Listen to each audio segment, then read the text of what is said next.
Well, congratulations. You have made it through step 7 and we're going to move into step 8. But before we do that, let's get out your signature profile. And in the section that's marked Acumen, write in there your thinking perspectives in order of capability. So your number 1, number 2, and number 3. Don't worry if you're tied on the numbers, just pick one or the other, it doesn't matter. But get them in ranked order as much as you can. And then next to the competencies, for example, if my number 1 thinking perspective was the relational proficiency, then I would write that number 1, then let's say it's strategic second and operational third. Then next to those, just indicate whether you have a bias for or against, an up or down arrow in any one of those 3 thinking perspectives. If you're neutral, you can just leave it blank, and you'll know what that means. Okay, so now let's move on to step 8, which is looking at your actual competencies. And the assessment, remember we said that when Robert Hartman put together the axiology assessment, they found that what you focus on is what you become good at. And so what happens in this part of the assessment is, based on how you completed the assessment itself, there's a determination of what you value most and least. And from that evaluation then, we're able to predict which are going to be your greatest competencies. That, in combination with some of the questions on the assessment, we're asking you to provide feedback or to think about feedback that you've received in the past that would give an indication that you have developed in some of these skills. So let's go to the development indicator in the competency section of your report. As soon as you have that, pause the computer, and as soon as you have that, then let's move forward. So now you have the development indicator page open. The way that this works is this is a high overview of the 25 skills that are predicted within the assessment based on your responses. And what I'd like you to do is just take a look at this page. Again, we're going to go for the high level view. And what are, out of the top 10 competencies, what are the top 7 that you feel are your strongest strengths? So give the report a little bit of leeway, but you indicate, look at the top 10, and of those top 10, which do you think are your top 7 competencies? Then go to the bottom, and of the bottom 5, what of those are your bottom 2 or 3 competencies, in your opinion, based on feedback, based on how you know yourself, etc.? And then the middle 15 are going to be your middle competencies, okay? So you have a little latitude here. The way that the assessment is set up is that the ranking that you see on this page is how you rank relative to the population. And so anything that has the darkest blue color is considered well developed. What that means is you score in the top 16% of the population, beyond the standard deviation of 1, into you scored in the 16% of the population above the normal population mean, or the curve. So anything that is listed as the next color blue, it's kind of confusing because they're all blue, they're just different shades of blue, but you can see the legend at the bottom of the page. So the next level blue are things that are developed, and basically what that means is that you're above the mean, but not at the top 16 percentile. Okay, then the next level down is the color moderately developed, and that again means you're within the population standard curve, but below the mean. And then the ones that are white that say needs development, those are the ones that are relative to the population, you score in the bottom 16%. Okay, so that's how you read that page. We're going to go deeper. So when you turn to the next page, you see competencies hierarchy. And this is actually a lot of detail about where you score. And so let's look at an example. Take your number 1 competency, whatever it is. So it's going to have that competency name next to the number 1. and then it's going to have the definition of that competency in one sentence. So at the back of your report, you're going to see that there's a full range of definitions, and the definitions are sometimes a half page long, so it's very, very detailed. But here you have a one sentence definition of the competency. Then if you look at the next thing down is your score compared to the mean. We've seen this before earlier in the report. So the blue score is yours, and the red boat is one standard deviation with the number below the red boat as being the mean of the population. So you can see how you specifically score against the mean of the population, and you can see where you are in the distribution of the population. So if you're above the mean, then you're in the developed or well-developed category. So that's how it works as you go through each one of the competencies here. These are ranked in terms of your raw score. So it won't be the same distribution. The first page we looked at was ranked according to how you rank according to in comparison to the population, the mean of the population. And this is just used against yourself. What was your highest score, next high score, next high score, 1 to 25. So if you go toward the back of your report, for most of you are going to find that futuristic thinking and empathy are toward the back of the report. And that's because the mean of the population is very low. So the mean for futuristic thinking is 28.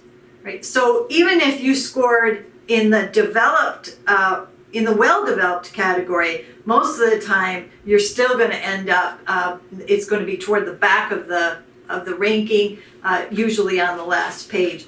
The other competency that scores very low is empathy. So the mean for empathy is only 36. So as I said, typically those two competencies will be toward the back of your report. Even if you scored in the well-developed, the raw score is lower than oftentimes most of the other scores that you have. So this is a lot of detail about how you score on these competencies relative to population and relative to yourself. Then as you turn the page after the hierarchy and you get to the definitions of the competencies. So again, they've broken it out in the report. So all your well-developed competencies are listed first, but with all the definitions. And these definitions are actually phenomenal for a lot of reasons. You may not want to dig into the detail of, how did they actually, how do they define these competencies as you're looking through the prior section. But there are times where the way that these are defined are not what you would expect necessarily. So for example, there's a competency called flexibility, but when you look at the definition of flexibility, it's really talking about how well you adapt to change. So sometimes it's very helpful to come to the back of the report and get a more clear definition, a more thorough definition of what's being measured. But the other reason I love these competencies is you can now, as you're working with people, direct reports or people in your project or even people at home, wherever they are in the community, and somebody has a deficiency in a certain competency, you can utilize these definitions to help create language about what the person would need to do in order for them to improve. So I'm looking at one right now I'm looking at empathy, one of the areas that most people score relatively low on.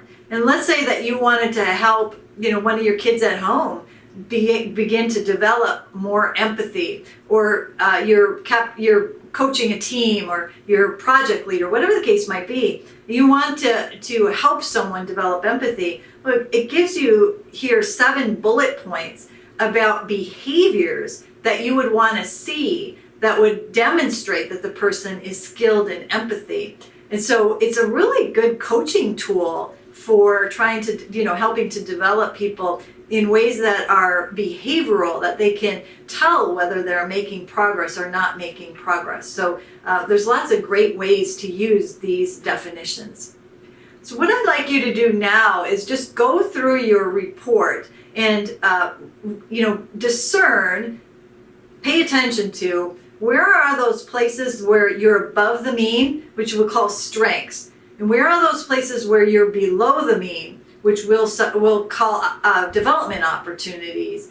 And just as you think about those two categories, now look at the strengths. Where you have strengths, what are your top 7? Now that you have all this information, go revisit what are your top 7 strengths.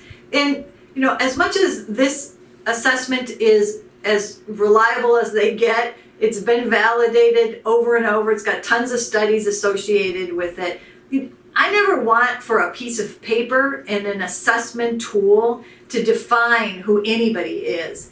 So use some judgment, use some discretion as you're thinking through what are my top 10 competencies. You might go and ask a few people, here's a ranking of 25 competencies, or the 10 that you looked at, and say, I have to pick 10 out of these 7, I have to pick 7 out of these 10. Which do you think are my top 7? Or you can give them all 25 and say, here's a deck. I just want you to sort it in rank them in terms of what you think is my highest ranking to which is my lowest ranking. Just, exactly what the assessment did, but you'd ask people who know you well to do the same thing. And this will help you to get a gauge so that you have the assessment plus people who know you well, their feedback for you, your own experience. Put those 3 things together and then decide what are my top 7 strengths. Similarly, for the gaps, for the areas where you need some development, your lowest areas, look at those and say, out of those, the ones that are white, the ones that say need development, do you agree that those are some of your lowest skills? And maybe you check with a couple of people who know you well and can be honest with you. And then you have all the experiences and feedback from your past. So after you've done your analysis, what I'd like you to do is choose 2 of those skills that you would like to develop. So you're going to choose 7 that are your strengths and 2 that you'd like to develop. Okay, so pause the video here, do that assignment, and then come on back and we'll start moving forward. We have some applications of those things to do in the next section.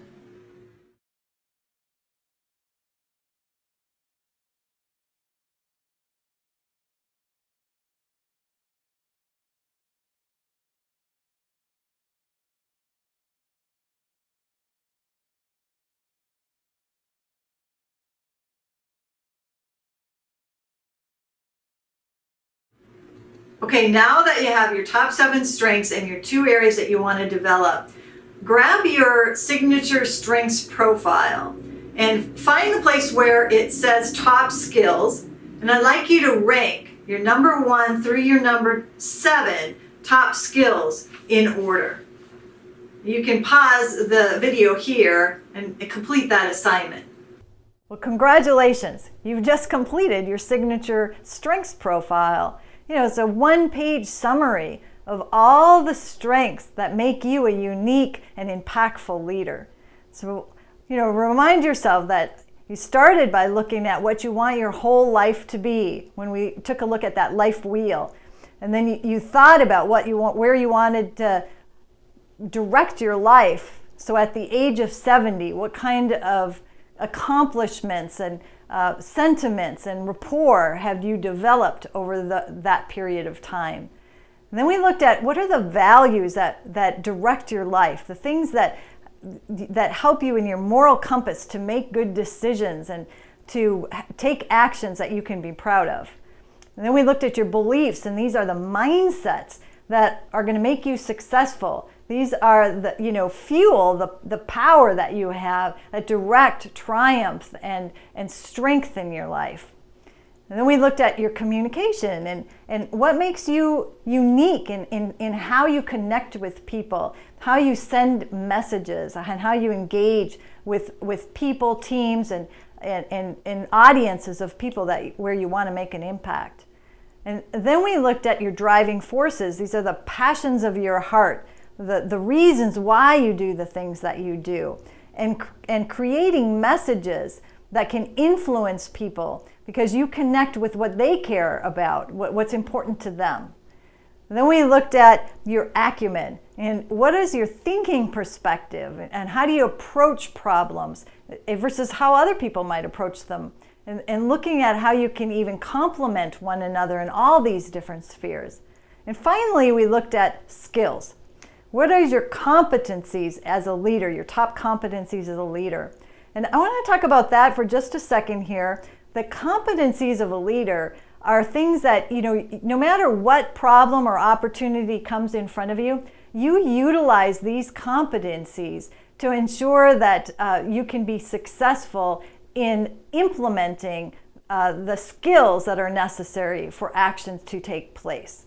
So there's a couple of things about that. One, I'm a big believer that even if you have some skill gaps, some things that are at the lower end of your hierarchy, and you're a little concerned about those, most of the time, a lot of the time, you can utilize the strengths that you have to supplement for things that are not as strong for you. So let me give you an example. One of my lower scores is negotiation, right? But at the top of my list, I have interpersonal skills, persuasion, goal achievement, resiliency. And so I can utilize those skills when I'm in a negotiation kind of process to become successful in negotiating. Now, having said that, there's also some benefit. If negotiation is a really important component of my work, then there's some benefit to going and getting some additional training in the skills of negotiation so that I can utilize my strengths along with some skill building that will help me to be an even better negotiator. So it works both ways. On one hand, you can compensate with your strengths, and on the other hand, if something is very important for you in your success as a leader, you can also brush up on some of those gap skills. All right, now what I'd like to do is do a practical application so that you're already beginning to think about how are you utilizing your strengths, your signature strengths profile, in the deliverables that you have in your organization. So now you have your signature strengths in front of you. Also get the handout that talked about your 3 to 5 key deliverables. Pause the video here. When you have those two things, come back and I'm going to give you some instructions for doing a practical exercise around the combination of those two things.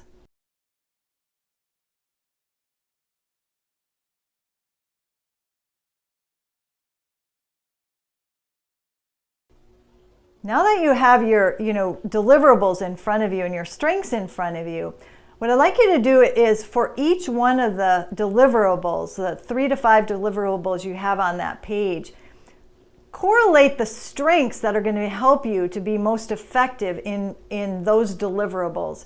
So let's say that one of my key deliverables for this organization is to, over the course of the next year, my milestone is to grow the number of leaders that we're impacting by 20%. Okay? So now I'm going to look at, across all of the signature strengths that I have, what in my communication style is going to help me to increase that impact. So I'm a promoter. So the strengths that I have as a promoter, and I'd list them specifically, are going to help me to connect with people in ways that we can grow that impact. When I look at my driving forces, and one of the driving forces I have is people. I have a huge passion for being able to develop people. So I can lean into that because the people who are coming are people who want to be developed as leaders. And I have a natural driving force, a passion to develop people. So it's a really nice match in terms of what people need and what brings me satisfaction. Then in the acumen, I have my two greatest thinking perspective competencies are the relational proficiency and the operational excellence. And so as we're trying to grow the number of people we're impacting, one of the things that I can do is figure out how we can operationalize these behaviors, these skills, the practical things that people need to do, the how-tos of becoming a great leader. So, and then lastly, with the skills, I would look at, well, I have a huge sense of goal achievement. So I want to make sure that whatever goal I set, that 20% is going to be manifested. Interpersonal skills, it's obvious that the better the interpersonal skills, the better I can connect with people, the more that I can impact what this organization does to really make a difference in more and more people's lives. So that's just an example of how you might take a look at all of your signature strengths and then position those against the deliverables that you have, and what are you going to lean into? What strengths specifically are going to help you to achieve those deliverables that you have in your organization? So go ahead and pause the video here. Spend some good amount of time where you're really thinking through this, because the time that you put in now up front to really hone in on your skills and how you're going to utilize those skills to achieve those deliverables will pay big dividends later on when things get chaotic or stressful, or things don't work out quite the way that we want them to, and you can reflect back and say, oh yeah, that's right, it's these strengths that are going to carry me through the adversity that I'm going to face in achieving these milestones, these deliverables. Okay, pause the video here and make sure you complete this exercise. It's very important for the practical application of actually doing this in your day-to-day life. All right, we're getting to the end now. You've just looked at what your strengths are against the deliverables that you're going to achieve. And so what I'd like to do now is just step back, and while we focus on strengths, let's take for just a second a look at what are some of the development opportunities that you would like to pursue to make yourself even a better leader over the course of the next 6 months to a year. So I have a form up on the screen, and what I'd like you to do is identify what are 2 targeted opportunities for your leadership growth.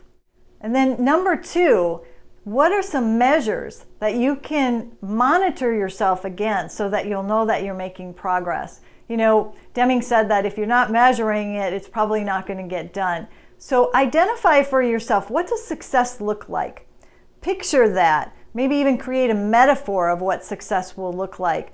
So make a measurable goal, something that you can actually see that you are making progress and you can self-monitor against it. So let me give you an example. Let's say that one of my targeted opportunities was to develop empathy. So there's a couple of ways that I could measure that. One would be I send out a survey and I just say I'd like to develop my empathy. I'm going to measure this quarterly. And so I'd like to know right now as a benchmark, where do you think my empathy is on a scale of 1 to 5? And can you give me some tips on ways that I might enhance my empathy? Or could you give me an example of a situation where you think I could have been more empathetic? Another measure might be if you go into your report and to the empathy section of the competency definitions, and there's a bunch of behaviors that are listed there, and you could ask people again in a survey to rate you against each one of those behaviors, and then give an open box that says, will you please indicate which of these behaviors or bullet points you think I could work on the most? And do you have any hints or tips for me so that I can be more empathetic? And then you could repeat that measure quarterly or semi-annually so that you just know that you're making progress in that targeted opportunity. So go ahead, using the development plan form provided for you, complete your top 2 targeted opportunities, those 2 areas you want to develop, and then what does success look like? How are you going to measure it? And on what kind of time frame or timetable will you self-monitor your progress? Now stop the video here. Make sure that you complete this exercise.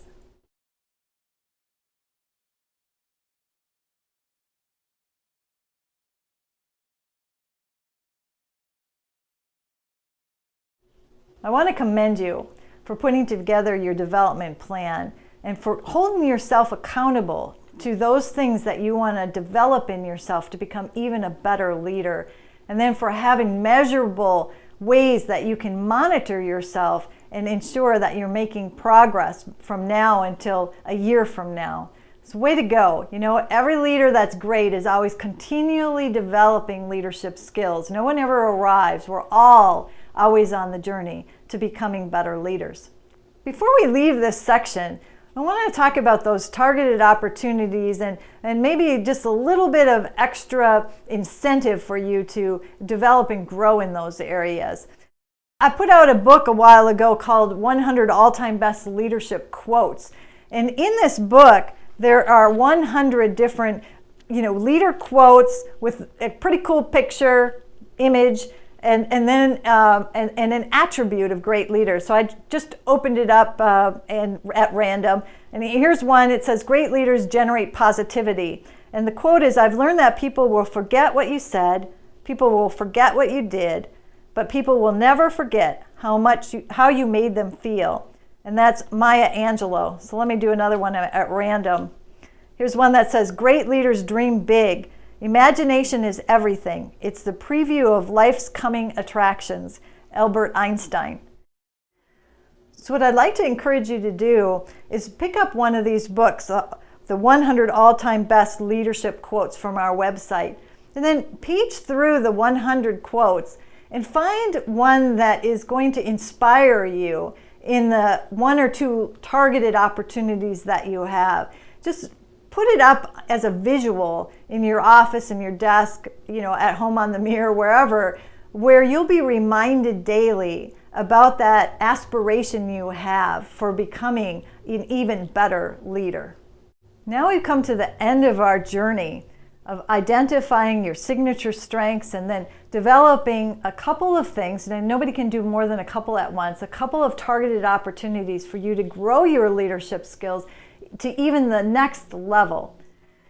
But at this point, as we're finishing up your personalized leadership journey, I want to invite you to continue to stay in community with this community.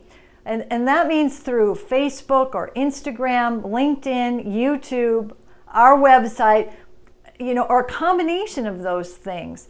As we continue to try to introduce you to each other, as we build our curriculum, we have additional curriculum. If you want to go from being a great leader, a self-leader, then the next level up is learning and understanding how to be a great team leader. And then we'll go to being an organizational leader. And finally, curriculum around how you can do this yourself, how you can become licensed to develop leaders in all three of those levels under your own business. And so there's much, much more to come. But in this stage right now, I just want to really encourage you to get to know the community.